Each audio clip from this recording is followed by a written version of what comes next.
여러분 안녕하세요. 반갑습니다. 여러분과 함께 통합과학 공부하는 홍성대 선생님입니다. 자, 우리 이번 시간은요. 통합과학 개념 노트 물리화학 파트에 12페이지, 13페이지에 있는 문제를 한번 풀어보는 시간을 가져보도록 할 거고요. 그리고 우리 개념 완성 문항편에 대한 문제도 이어서 선생님이 풀이를 올려주도록 하겠습니다.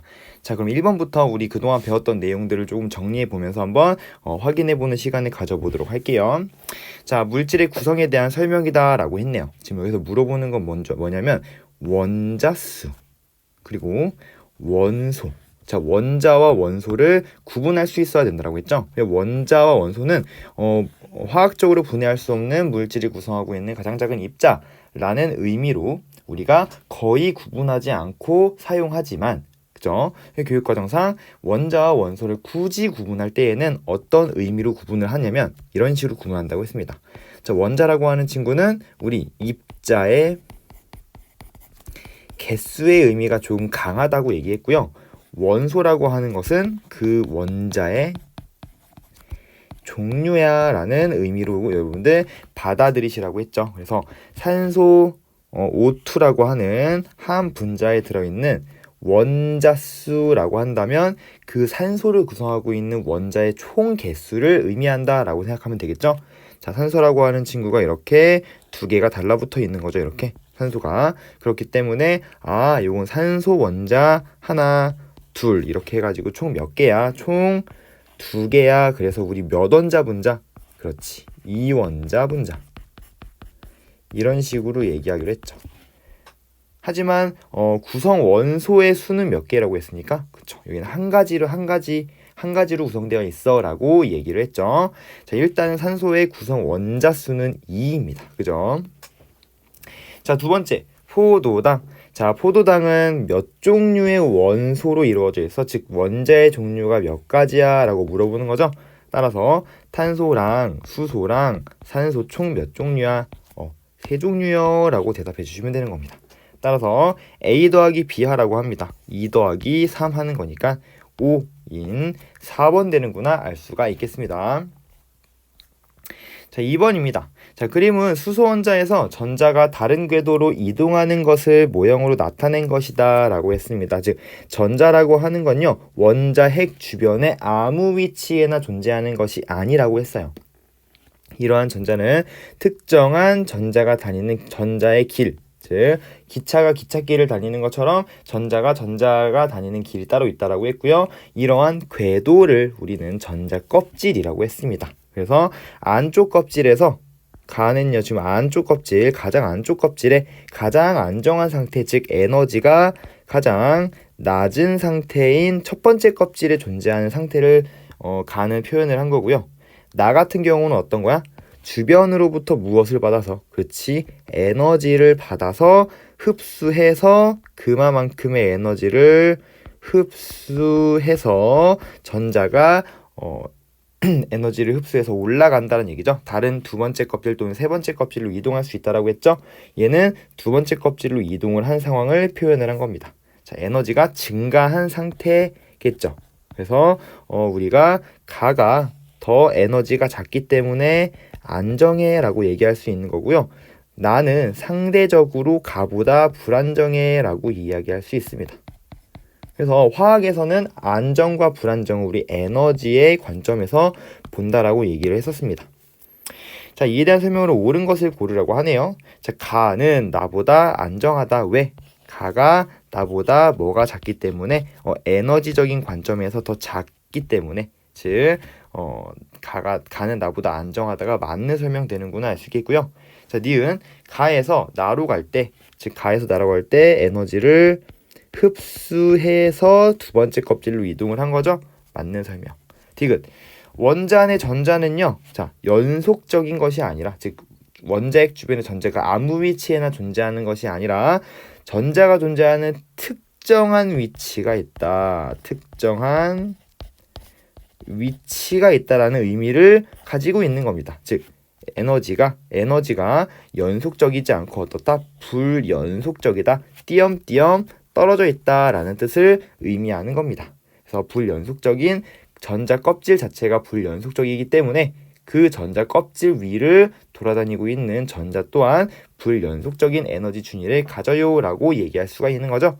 그래서 디귿은 맞는 설명, 기억, 니은, 디귿 5번 되는구나 알 수가 있겠습니다. 자, 3번입니다. 자, 그림은 빅뱅 이후 초기 우주에서 생성된 여러 입자들을 모형으로 나타낸 거라고 하고요. A는 중성 원자, B와 C는 어떤 원소의 원자 핵을 표현을 한 거라고 합니다.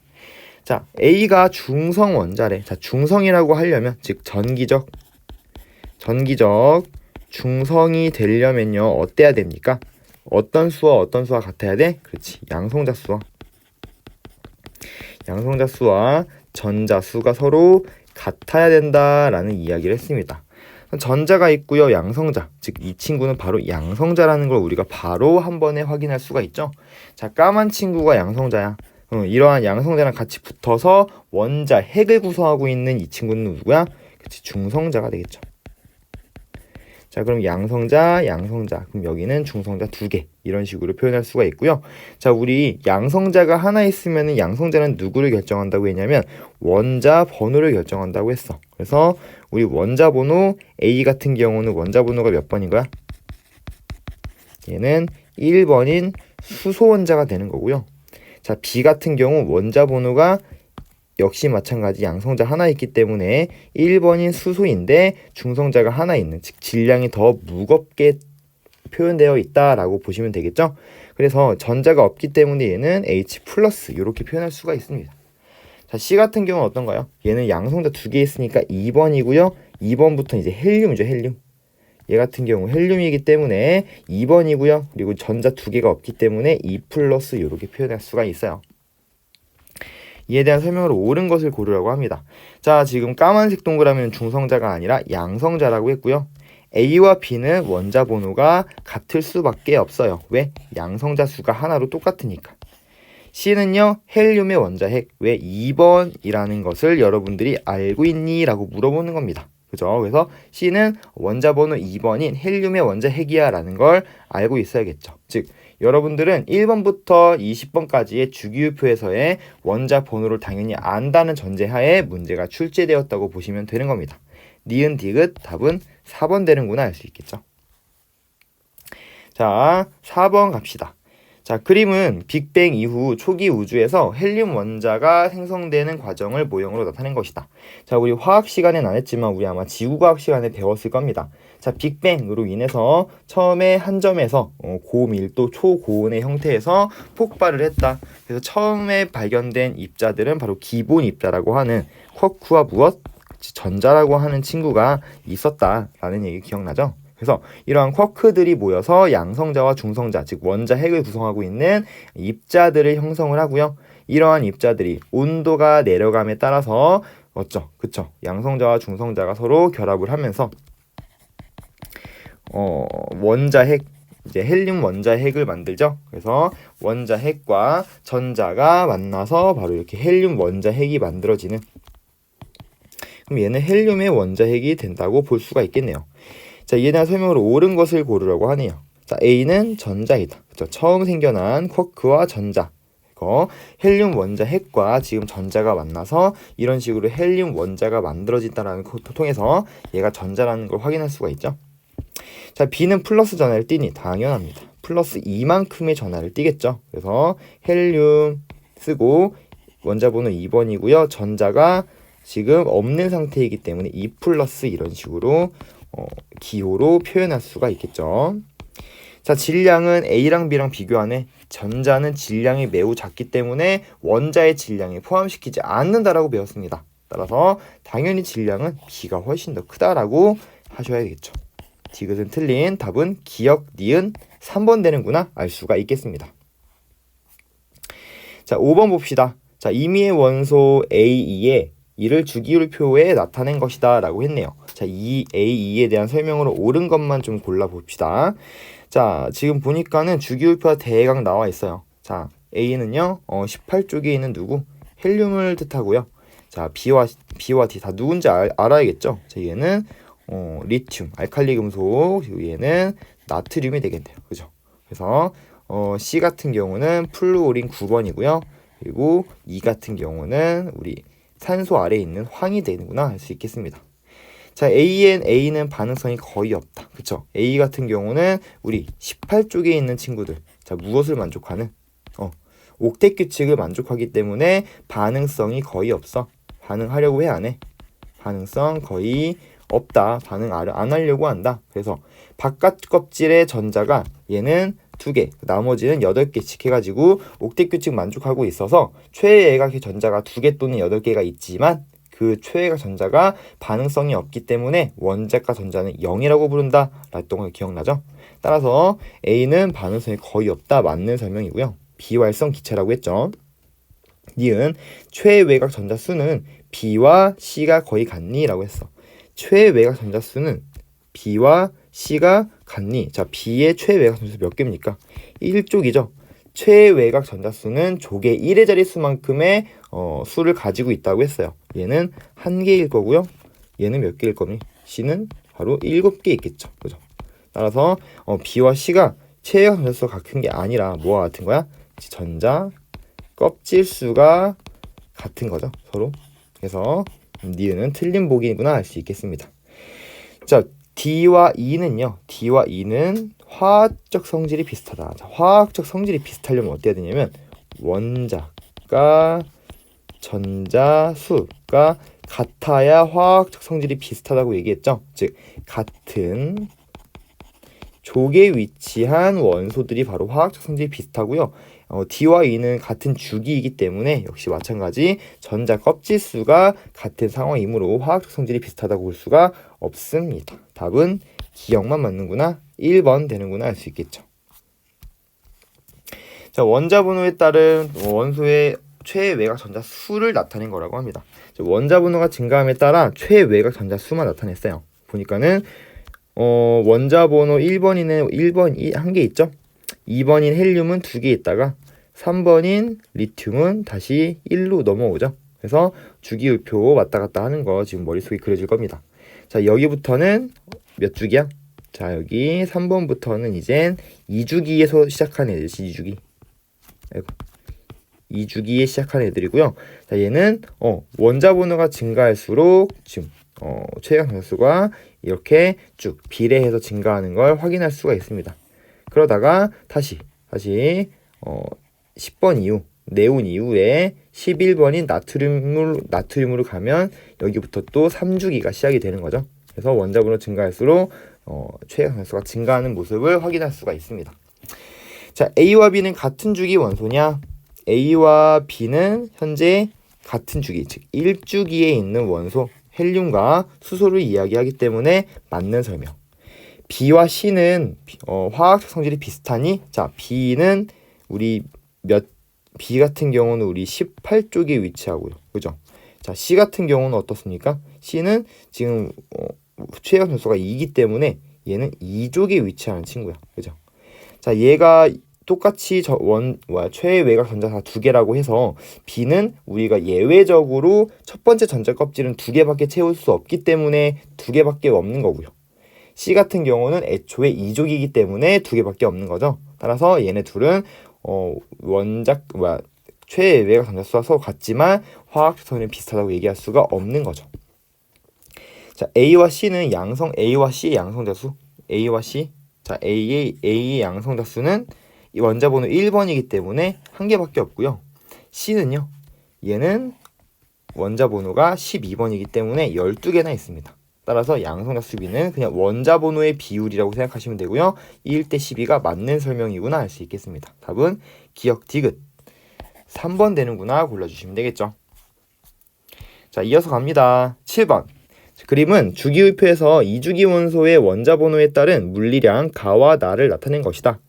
자, 가 같은 경우는 2주기 원소만 나타낸 건데 원자 번호가 증가하는 방향으로 가는 전혀 변하지 않습니다. 즉 원자 번호가 증가해도 변하지 않는 값. 우리 뭐가 있을까요? 그치, 우리 전자 껍질 수가 바로 같은 주기 원소는 원자 번호가 증가해도 변하지 않는 그런 것이 되겠죠. 그죠? 자, 나 같은 경우는 어떤가요? 나는 원자 번호가 증가하면 연신 증가해. 이거 뭐야? 이거 그치. 자, 우리 18쪽만 나타내지 않는다면, 즉 단 18쪽은 제외한다고 했으니까 18쪽을 나타내지 않는다면 원자과 전자수도 되겠고요. 전자수 또는 최외곽 전자수도 되겠네요. 자, 그럼 전자 껍질수와 원자과 전자수 또는 최외곽 전자수가 되는 것은 바로 1번에 있죠.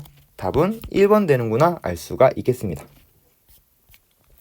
8번 분자 가, 다를 모형으로 나타낸 거라고 합니다. 이에 대한 설명을 옳은 것을 고르라고 하네요. 자, 지금 보니까는 얘는 산소야, 수소 전부 다 비금속 물질들이죠. 비금속 물질들은 어떤 화학 결합을 한다고 배웠습니까, 우리? 그렇죠. 각각의 전자쌍을 공유하면서 이런 식으로 전자쌍을 공유하면서 공유 결합을 형성한다고 했습니다. 공유 결합. 그래서 가 같은 경우는 지금 전자를 몇 번 공유하고 있나요? 수소와 2개, 즉 전자쌍이 2개, 2개의 공유 결합이 형성되어 있고요. 지금 공유하고 있지 않은 전자쌍 2개, 그래서 얘네 둘은 비공유 전자쌍이라고 했죠. 비공유 전자쌍이 2개 있는 거고요. 공유 전자쌍 또한 2개가 있다라고 보시면 되겠습니다. 자, 나는 어떤가요? 자, 산소 같은 경우는 우리 6번이기 때문에 원자과 전자수가 몇 개? 6개 있다라고 했어요. 따라서 우리 옥텟 규칙 만족하기 위해서는 전자를 2번 공유해야 된단 말이야. 그러다 보니까 산소끼리 이런 식으로 자, 결합을 하기 위해서는요, 전자를 몇 번 공유해야 돼? 2번 공유해야 된다. 그래서 만약에 주변에 이런 식으로 산소가 있다. 그러면은 전자를 한 번 공유하고 또 한 번 공유해야 된다. 2번 공유하다 보니 이런 식으로 2개의 전자쌍이 형성이 되어 있는 모습을 확인할 수가 있죠. 얘도 공유 전자쌍이 2개 있다라고 보실 수가 있습니다. 자, 다 같은 경우는 어떤가요? 질소는 원자과 전자수가 총 5개 있기 때문에 질소끼리 결합을 하기 위해서는 어때? 1번, 2번, 그리고 3번의 공유 결합을 만들어야겠죠? 그래서 얘 같은 경우 3번 공유 결합한다고 보시면 되겠습니다. 자, 이에 대한 설명으로 옳은 것을 고르라고 하네요. 자, 공유 전자쌍 수는 가와 나가 가도 2개, 나도 2개로 같죠? 맞는 설명. 니은 다는 전자쌍을 3개 공유하고 있니? 그쵸? 3번 공유하면서 전자쌍을 분자를 형성하고 있죠. 산소 원자와 질소 원자의 원자과 전자수는 같니? 말도 안 되는 소리죠? 일단은 글만 읽었어도 틀리고요. 자, 우리 여기서 원자과 전자 어떻게 구할 수 있을까? 살짝만 지워보면, 자, 우리 공유하고 있는 것 중에 너의 전자와 나의 전자를 서로 나누면 됩니다. 즉, 공유 결합을 형성하는 원리를 알고 있는 친구들은 공유 결합을 형성하기 전에 어떻게 해체가 되는지도 알 수 있겠죠. 그래서 가 같은 경우는 사실은 이렇게 네 전자와 내 전자를 나눠 보면은 요 빨간색으로 표시된 요 전자가 바로 누구의 전자인 거야? 산소의 전자인 거죠. 산소 원자일 때는 전자가 총 6개 있네요. 즉, 이게 6개가 원자과 전자가 되는 겁니다. 자, 질소는 어떤가요? 질소는 바로 이렇게 나눠주면 되겠죠? 그래서 하나, 둘, 셋, 넷, 다섯, 여섯. 하나, 둘, 셋, 넷, 다섯 개인 질소는 5개의 원자과 전자수를 가지고 있다라고 보실 수가 있습니다. 그래서 디귿은 틀린 설명이니까 기역, 니은 답은 3번 되는구나 알 수가 있겠습니다. 자, 9번입니다. 표는 리튬과 플루오린에 대한 자료의 일부라고 나와 있네요. 자, 원자 또는 이온의 양성자수와 전자수를 좀 표현이 되어 있는데요. 자, 우리 리튬 이렇게 나타내는 얘는 지금 원자로 표현이 된 거죠. 원자이기 때문에 언제나 무엇이다? 즉 정기적 중성인 입자다라고 우리가 배웠고요. 따라서 중성입자이기 때문에 양성자수와 전자수는 서로 같을 수밖에 없어. A값은 3이야 라고 바로 얘기할 수가 있겠죠. 자, 근데 두 번째 리튬 플러스 얘는 양이온이야. 양이온. 근데 양성자가 전자보다 하나 더 많아. 그래서 1가 양이온 상태구나 라고 보실 수 있는 거죠. 자, 얘는 일단 우리 양이온이 됐건 음이온이 됐건 양성자가 움직이는 것이 아니라 전자가 나가거나 들어오면서 전하를 띠는 입자가 생성되는 것을 우리는 이온이라고 불렀잖아요. 따라서 양성자수는 여전히 3개로 유지가 되어 있는 상태에서 전자수가 몇 개일 거야? 하나가 나간 2개가 될 거야 라고 여러분들 추론할 수가 있겠죠. 자, 세 번째, 역시 마찬가지 플루오린 같은 경우 원자의 형태로 존재하기 때문에 얘는 9개, 그럼 전자수도 9개 있을 거고요. 자, 플루오린 마이너스, 즉 1가 음이온 상태이기 때문에 전자가 하나 들어왔겠다. 그래서 9개에서 전자 하나 들어오면은 10개의 전자가 있을 것이다 라는 거 확인할 수가 있는 거죠. 전자수 이렇게 양성자수 A, B, C 전부 더해보면은 16 나오는구나 확인할 수가 있습니다. 자, 10번입니다. 가와 나는요, A, B 원자가 각각 안정한 이온으로 되는 과정을 모형으로 나타낸 거라고 합니다. 안정한 이온이 된다. 그 얘기는 무슨 말이야? 누구의 전자 배치를 만족한다? 그치. B18쪽에 비활성 기체의 전자 배치를 만족한다 라는 것을 여러분들 확인할 수 있으면 되겠습니다. 18쪽이요. 자, 지금 A 원자 A 이온이 되었어요. 그래서 전자 2개를 버렸네요. 그죠? 전자 2개를 버리면은 A 이온이 된대. 즉 얘는 양이온이 되어 있겠죠? 중성이었는데 전자 2개 버렸어? 그럼 양성자수가 전자수랑 원래는 같았어. 근데 전자가 나가니까 양성자수가 전자보다 2개 더 많아지겠죠? 그럼 얘는 A, 2가 양이온이 되겠다. 그죠? 이렇게. 자, B 같은 경우는 전자 2개를 받았네? B 원자일 때는 중성이야. 양성자수, 전자수 같았는데 전자가 2개 들어오면서 이번에는 전자수가 양성자보다 2개 많아졌어? 얘는 B, 2-이온이 되겠죠. 자, 가는 이온은 플러스 전하를 띈다. 당연한 소리. 전자가 나갔기 때문에. 자, 나 원자는 17쪽이다. 17쪽인 원소들은 어때요? 전자를 하나를 얻어서 비활성 기체의 전자 배치를 이루죠. 대표적으로 이 플로린 같은 경우는 양성자가 9개 있어. 자, 안쪽 껍질에 2개, 그 다음 껍질에 7개 이런 식으로 총 원자로 존재하는데 그 옆에 누가 있냐면 네온이 있죠. 네온은 완벽하게 10번이기 때문에 안쪽 껍질에 2개, 두 번째 껍질에 8개가 채워져 있단 말이야. 따라서 이 친구도 어떻게 주변의 전자를 얻어와서 플로린 마이너스, 즉 양성자는 9개 있는데 안쪽 껍질에 전자 2개, 바깥쪽 껍질에 전자 8개인 네온의 전자 배치와 똑같아지기 위해서 전자 하나를 들여오는 친구들이죠. 즉 이런 식으로 17쪽에 있는 친구들은 전자 하나를 들여와서 바로 옆에 있는 비활성 기체의 전자 배치를 이루려고 한단 말이야. 따라서 얘네 같은 경우는 17쪽이 아니라 바로 16쪽 원소야 라고 해야지 전자 2개를 들여오겠죠. 니은은 틀린 보기가 되겠습니다. 자, A 이온과 B 이온으로 이루어진 화합물. 자, A 이온과 B 이온으로 이루어졌대요. A 플러스와 B E 마이너스로 이루어진 화합물은요, 양이온과 음이온 사이의 정전기적 인력에 의해서 형성되는 물질입니다. 즉 이온 결합 물질이 되겠죠. 정전기적 인력.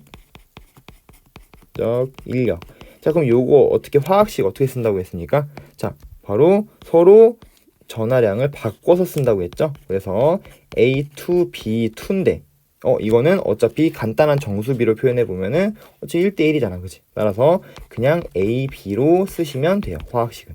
따라서 기억 디귿도 맞는 설명. 답은 기억 디귿 5번 되는구나 알 수 있겠습니다.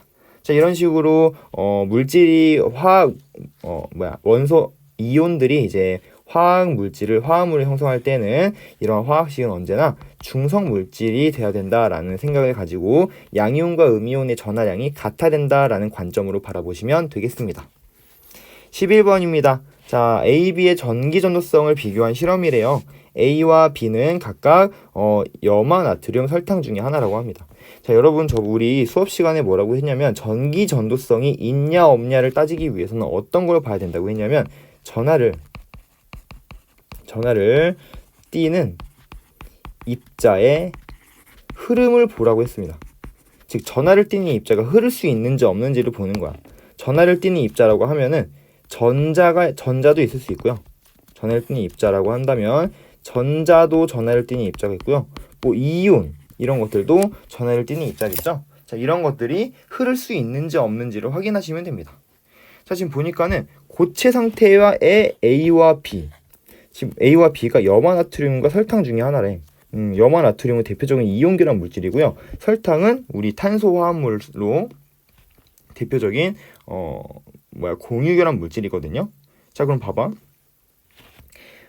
지금 보니까 A와 B를 고체 상태에서 해봤더니 가와 나를 보니까는 실험 과정 가에서 A도 전기 전성이 없고요. B도 전기 전성이 없습니다. 당연하지. 고체 상태이기 때문에 일단은 전하를 띠는 입자가 우리 염화나트륨은 NaCl로 구성되어 있지만 얘 자세히 들여다보면 Na 플러스와 Cl 마이너스 이런 형태로 무수히 결합되어 있다고 했잖아요. 근데 전하를 띠는 입자가 존재하긴 하지만 그 전하를 띠는 입자가 흐를 수가 없다고. 그죠? 따라서 둘 다 전기 전도성이 있을 수가 없어. 설탕 또한 이제 공유결합 물질이기 때문에 전자가 원자와 원자 사이에 이렇게 묶여 있잖아요. 그럼 전자도 이동하지 못하기 때문에 일단 전기 전도성이 없다고 했습니다. 자, 근데 나를 봐봐. 나 같은 경우는 얘네들을 증류수에 녹였대요. 그럼 우리 이온결합 물질인 NaCl, 우리 대표적인 소금 생각하면 되는데 소금은 물에 되게 잘 녹죠. 물에 녹아서 소금 같은 A 같은 경우, 즉 NaCl 같은 경우는 어때요? Na 플러스와 Cl 마이너스로 이온화가 되고 굉장히 자유롭게 움직일 수가 있습니다. 즉 이러한 전하를 띠는 입자들이 유동성이 생긴단 말이야. 유동성이 생겨 즉 움직일 수 있어. 전하를 띠는 입자가 흐를 수 있어. 따라서 NaCl 같은 경우는 아마 전기가 통할 겁니다. 그 중에서도 지금 나 과정에서 전기가 통하는 얘가 바로 NaCl이구나. 그럼 얘가 설탕이었구나 라는 걸 확인할 수가 있는 거죠. 자, 이에 대한 설명으로 옳은 것을 고르라고 합니다. 자, A는 금속 원소를 포함하고 있니? 아니요. 설탕은 공유결합 물질이기 때문에 비금속으로만 이루어져 있습니다. 그죠? 자, B는 이온결합 물질이니? 맞아요. 그죠? 양이온과 음이온으로 이루어져 있죠. 자, B를 구성하고 있는 입자는 모두 가장 바깥 껍질의 전자수가 8이다.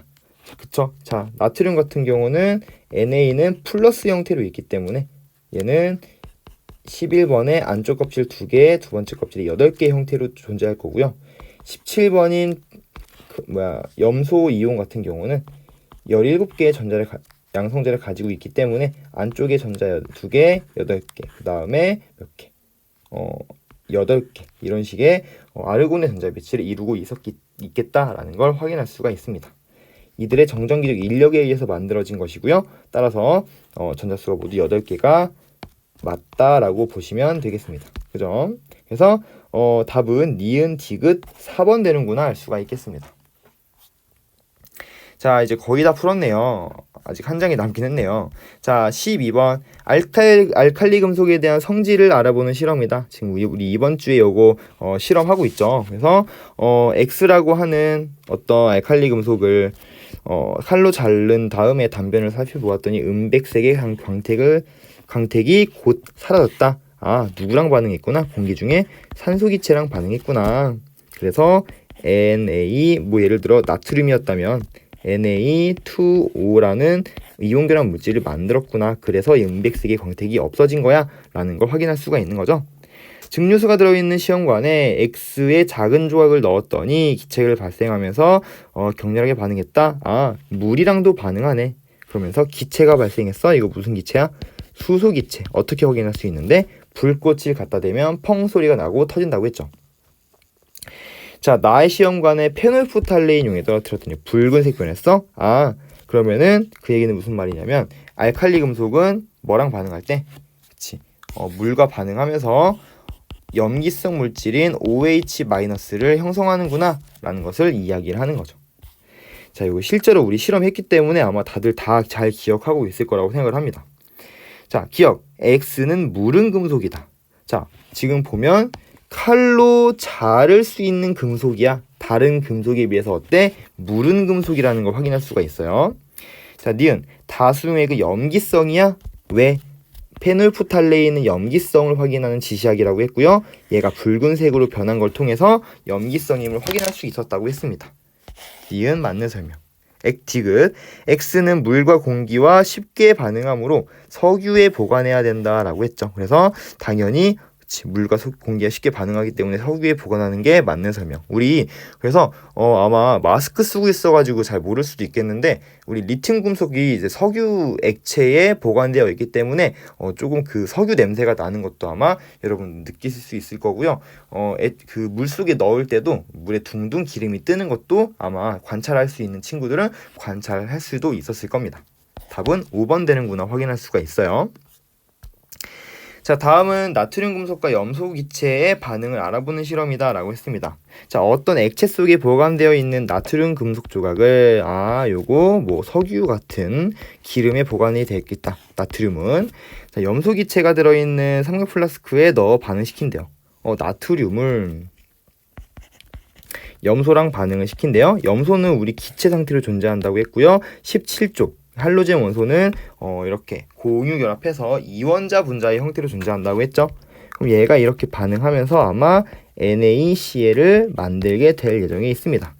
자, 흰색의 고체 물질이 형성이 됐대요. 그것이 무엇이다? NaCl일 거야 라고 해서 우리 할로젠 원소와 알칼리 금속은 둘 다 반응성이 크기 때문에 서로 반응해서 이온 결합 물질을 형성한다고 얘기를 했습니다.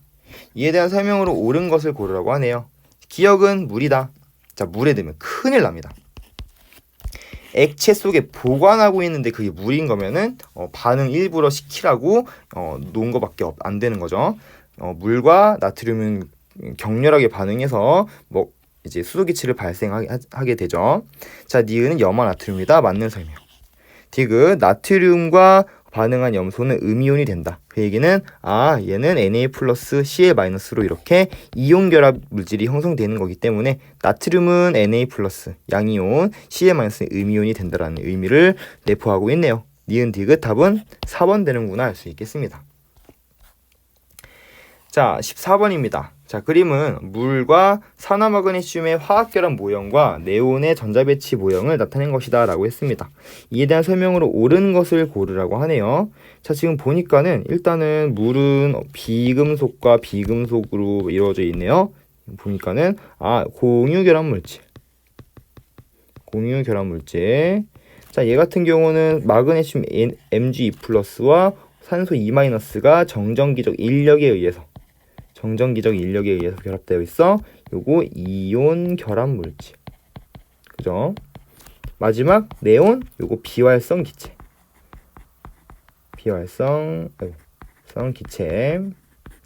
자, 그러면은 글씨 너무 못 써가지고 다시 쓸래요. 비활성 기체. 자, 비활성 기체.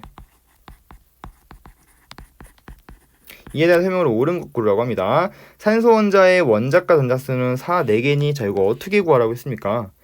원래 산소 원자가 물이 만들어질 때 우리 공유결합이 형성되는 원리를 생각해 보면 알 수 있다고 했죠. 과정을. 그래서 여기 보면은 이 하나의 전자는 산소 거지만 요 하나의 전자는 수소 거라고 했죠. 요 하나의 전자는 산소 거지만 요 하나의 전자는 수소 거라고 했습니다.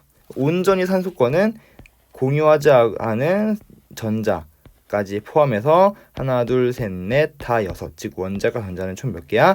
6개야 라고 확인할 수 있기 때문에 원자과 전자가 4개 다 틀린 보기가 되는구나 알 수 있겠습니다. 자, H2O는요 비금속 원소 사이에 결합으로 이루어져 있어. 맞죠? 그죠? 이게 바로 공유결합 물질이고요. MgO에서 O2-는 네온의 전자배치를 이루고 있죠. 완전 똑같죠? 맞는 설명. 답은 니은 디귿 4번 되는구나 알 수 있겠습니다. 자, 마지막 15번입니다. 그림은 이온 A 플러스 B 플러스 C2-의 전자배치 모형으로 나타낸 거라고 합니다. 그래놓고 지금 이온이 나와 있지만 문제에서 물어보는 거는 AC, 즉 원자 상태를 물어보고 있는 거죠. 그럼 원자 상태를 여러분들이 바꿔낼 수 있니? 자, A 플러스는 이래. 그럼 A는 어떨까?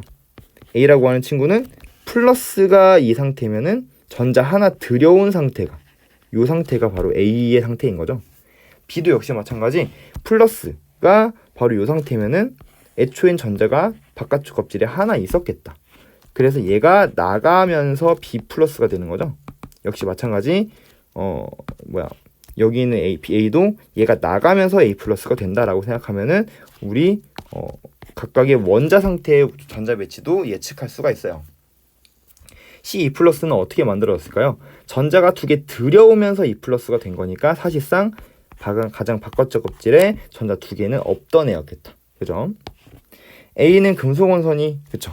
지금 보면은 전자 껍질 수가 3개 있고요. 그럼 3주기에 1조. 원자 전자 하나 있으니까 즉 얘는 나트륨이 되겠다라는 거 확인할 수 있어. 얘는 알칼리 금속이죠. 기억 맞는 설명. 전자를 버리고 양이온이 되려는 성질이 큰 금속 원소입니다. 자, B와 C는 같은 주기 원소니 B와 C 얘는 B는 하나 둘, 자 전자 껍질 수 세봐. 하나 둘 셋 네 개죠. 얘는 껍질 수가 4개인데 C는 하나 둘 세 개야. 같은 주기 원소일 수가 없습니다. 주기가 같으려면 전자 껍질 수가 같아야 된다고 했어요. 자, 디귿. A와 C가 화학결합할 때, 자, A와 C가 화학결합할 때, A와 C가 얘네 둘이 화학결합을 할 때 전자는 어디에서 어디로 이동합니까? 즉, 얘가 A와 C가 화학결합할 때는요, 어떠냐면요, A가 전자를 잃어버려서 전자를 C한테 주는 형식으로 반응이 진행이 되겠죠? 그래서 A와 C가 화학결합하면은 A는 플러스가 되고요. C는 CL이란다. C는 E-가 되는 애기 때문에 얘 몇 개씩 반응해야 돼? A는 2개, C는 하나 반응해야겠죠? 따라서 A2C라는 화학 물질이 생성이 될 거라는 거. 아무튼 간에 전자는 A에서 C로 이동한다라는 걸 확인할 수가 있습니다. 그래야 C가 E-가 될 수 있겠죠? 디귿은 틀린 보기, 답은 기억만 맞는구나, 1번 되는구나 알 수 있겠습니다. 자, 이렇게 해가지고 우리 가장 마지막 내용까지 문제를 전부 다 풀어봤고요. 자, 해당 내용들 여러분들이 그동안 배웠던 아마 핵심적인 개념들을 정리할 수 있었던 좋은 문항들이라고 생각을 합니다. 그래서 전부 다 여러분들 통합과학에서의 그 기출문제, 여러분들 모의고사 문제에서 따온 문제들이니까 전부 다 퀄리티 좋은 문제라고 생각하시고 해당 내용에서 개념을 어떻게 적용할 수 있는지 한번 공부해 보셨으면 좋겠습니다. 자, 이렇게 여기까지 우리 문제풀이를 마치도록 하고요. 개념 문항 문제풀이도 다시 한번 촬영해서 올려주도록 하겠습니다. 여러분들 너무 고생 많았습니다. 안녕.